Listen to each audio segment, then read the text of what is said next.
আসসালামু আলাইকুম। আমি ডাক্তার শেখ রাজিবুল আলম। আমি আপনাদের কাছে আজকে বন্ধ্যত্ব নিয়ে আলোচনা করব। বন্ধ্যত্ব অর্থাৎ মহিলাদের সন্তান ধারণ ক্ষমতা লোপ পাওয়া।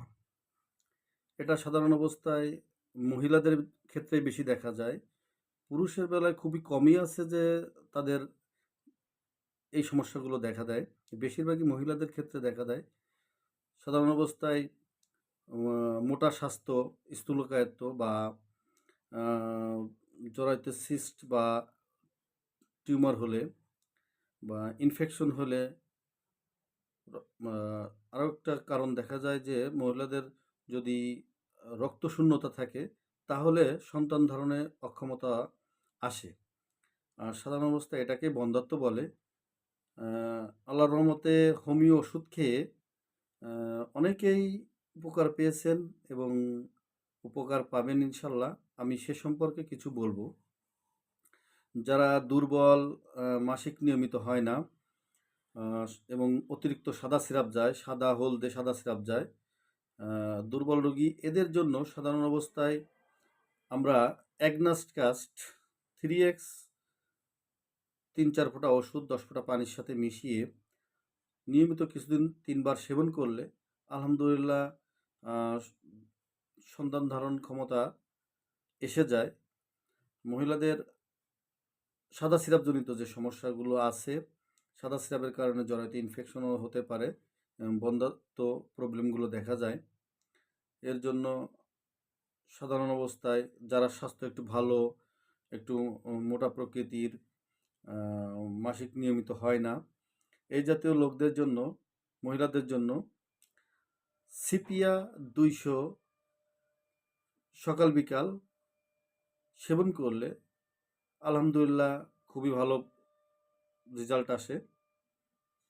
যদি জরায়ুতে সিস্ট থাকে বা অন্যান্য যদি প্রবলেম থাকে বা জরায়ু ঠিকমতো জায়গায় থাকে না, ঝুলে যায়, জরায়ুতে বাচ্চা ধরে রাখতে পারতেছে না, বা অনেক সময় আছে যে জরায়ুতে বাচ্চা কনসেপ্ট করতেছে কিন্তু 3 মাসের সময় বা 5 মাসের সময়, 7 মাসের সময় বাচ্চা ধারণ ক্ষমতাটা হারিয়ে ফেলে, তাদের জন্য সিপিয়া ওষুধটা খুবই উপকারী। এটা আমি অনেক রুগীতে রেজাল্ট পেয়েছি, আলহামদুলিল্লাহ অনেক রুগীকে দিয়ে আমি ভালো ফল পেয়েছি। এবং অনেক ক্ষেত্রে দেখা যায় যে বাচ্চা একটা হয়েছে, আরেকটা অনেকদিন হয়ে গেছে, আরেকটা বাচ্চা নিতে চাচ্ছেন কিন্তু বাচ্চা কনসেপ্ট করতেছে না। সেক্ষেত্রে আপনি সিপিয়া ওষুধটা সকাল বিকাল 2 বেলা করে খেতে পারেন। যদি বিদেশি ওষুধ হয় তাহলে ভালো হয়। সাধারণ অবস্থায় ইন্ডিয়ান এসবিএল বা বর্তমানে ইন্ডিয়ান ডাক্তার রিকুয়েজের উইলমার শোয়েবের একটা কোম্পানি, বিটি কোম্পানি নতুন করে বের করেছে এই যে ওষুধগুলো, এই ওষুধগুলো সাধারণ অবস্থায় কিছুদিন যদি সেবন করেন তাহলে ইনশাল্লাহ বাচ্চা কনসেপ্ট করবে। এবং বাচ্চা কনসেপ্টের যে সময়গুলো আছে এগুলো একটু মেনটেন করতে হবে। পালসেটিলা সেবন করেও বাচ্চা কনসেপ্ট করে। পালসেটিলা রোগীগুলো সাধারণ অবস্থা হবে হচ্ছে একটু নরম প্রকৃতির, যদিও তারা অল্পতে অনেক খুশি হয়, একটু রেগে হঠাৎ করে আবার রেগেও যেতে পারে, একটু সান্ত্বনা দিলে আবার তারা সান্ত্বনা নিয়ে বুঝ নেয়, খুশি হয়ে যায় অল্পতেই। এই ধরনের রোগীদের পালসেটিলা ব্যবহার করা যেতে পারে। আবার যদি দুর্বল ফ্যাকাশে রোগী হয় তাদের সাথে একটু চেষ্টা করতে হবে, যারা হিমোগ্লোবিন, ব্লাডে হিমোগ্লোবিন কম থাকে তাদেরকে যাতে হিমোগ্লোবিন বাড়ে এর জন্য একটু চায়না মাদার পাশাপাশি খাওয়ানো যেতে পারে, যে রক্তের হিমোগ্লোবিনটা বেড়ে গেল, এদিকে যে জরায়ুর সমস্যাগুলো আছে এগুলো কেটে গিয়ে বাচ্চা কনসেপ্ট বা ধারণ ক্ষমতাগুলো বৃদ্ধি পায়। একটু ধৈর্য সহকারে কিছুদিন সেবন করলে ইনশাল্লাহ বাচ্চা কনসেপ্ট করবে এবং ওষুধগুলো পরীক্ষিত।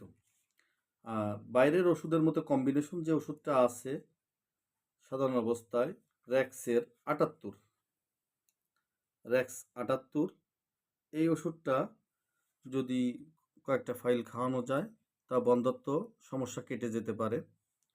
আবার আরেকটা আছে অরমিউনেটানেটাম 6X, জার্মানি, ডাক্তার রিকুইজের কোম্পানি, অরামিউর নেট্রেনেটাম 6X। তা আলহামদুলিল্লাহ, এই সংক্ষিপ্ত আলোচনা থেকে আশা করি আপনারা উপকার পাবেন এবং ভিডিওটা দেখে যদি আপনারা আপনাদের লক্ষণ অনুযায়ী ওষুধ খেতে পারেন, এর পাশাপাশি আরেকটা ওষুধ খেতে পারেন, অশ্বগন্ধা। যদি কোনো রোগীর দেখা যাচ্ছে যে এরকম নিয়মিত মাসিক ক্লিয়ার হয় না, বন্ধ্যাত্ব সমস্যা দেখা দিচ্ছে, একটানা 2-3 মাস যদি গরম দুধের সাথে অশ্বগন্ধা ওষুধটা মিলিয়ে খেতে পারেন, তাহলে আলহামদুলিল্লাহ বাচ্চা ধারণ ক্ষমতাটা বৃদ্ধি পাবে। এই ভিডিও দেখে আপনারা যদি উপকৃত হয়ে থাকেন, তাহলে অবশ্যই আমার জন্য দোয়া করবেন এবং আমার চ্যানেলটা সাবস্ক্রাইব করবেন এবং শেয়ার করে অন্য ব্যক্তিদের দেখে উপকৃত হওয়ার জন্য শেয়ার করে দিবেন। আপনাদের সবাইকে অসংখ্য ধন্যবাদ। সবাই সুস্থ থাকুন, ভালো থাকুন। আসসালামু আলাইকুম।